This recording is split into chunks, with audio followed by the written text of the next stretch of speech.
السلام عليكم. اليوم جبت لكم المتوم، يعني متوم ما شاء الله بطريقه سهله ويجيكم بلين بالبزاف. هنا عندنا قطع من اللحم، حطيت معاهم هنا دبشه ومعدنوس، يعني قطعتهم قطع صغيره. وعندنا هنا البصل والثوم ايضا، نروحوا نلحيو كلش مع بعض. وعندنا البهارات: كركم، زنجبيل، كمون، فلفل اكحل، ملح، ونروحوا نلحيو كلش مع بعض.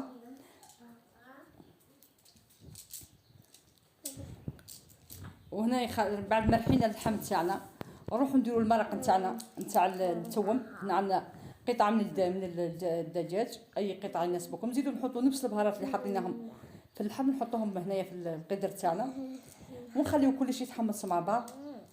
وهنا راهي وجدت لنا المرقه تاعنا تاع المتوم، نغطيوها ونخليوها بجانب.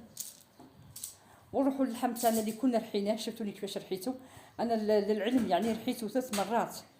هو من الافضل نرحيوه عند الملحم، اللي ما عندوش رحايات تاع اللحم يرحيه عند ملحم خير، باش نتخلصوا من هذوك العصب ونتخلصوا من هذوك الشوائب كامل. انا كي رحيته 3 مرات مليح، تحسن لي. هنا حطيت بيضه، يعني البيضه حسب الكميه تاع اللحم. كون يكون اللحم بزاف نحطوا بيضه كبيره، كان يعود غير شويه نحطوه. وهنا حطيت 2 ملاعق شابلير، ونبداو نكوروا اللحم نتاعنا، يعني نديروا كريات متوسطين حتى نخلصوا كامل الكميه تاعنا. وهنايا خلصت كامل الكميه، غطيته بنيلو، حطيته في الثلاجه ساعه كامله ريح معايا. وهنا حميت الزيت، ونروح نبداو نقليو الكريات تاعنا حتى نتحصلوا على هذاك اللون الذهبي. انا يعني نفضل انه الكريات نتاعي تاع اللحم قبل ما نحطهم في لاصوص نقليهم، باش هكذا يجونا بنان احسن من نحطوهم مباشره يعني هكذاك نيين. وهنا بعد ما قلينا يعني كريات اللحم تاعنا وتحصلنا على هذا اللون الذهبي، نروحوا نفرقوه في المرق تاعنا ونخليه حوالي 7 دقائق او 6 دقائق يزيدوا يطيبوا لنا مليح وتنشف معنا المرق شويه. وهنا بعد ما جهز معنا طاجين المتوم، نروحوا نفرغوه في صحن التقديم، واللي تحصلنا عليه يعني متوم بنين بزاف ما شاء الله، يعني جاني متوم رائع رائع.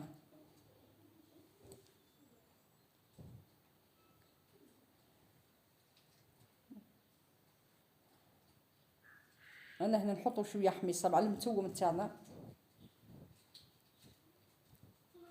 لاصوص انا يعني نفضل ان نحطها في الصحن، يعني واللي غامق هذوك نحطها وحدها لاصوص، اللي يحب يزيد اللي يحب ما يزيدش.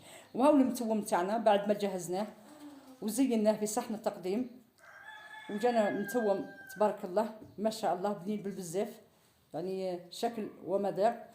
وان شاء الله نتمنى نكون عجبتكم هذه الوصفه تاع اليوم، يعني وصفه سهله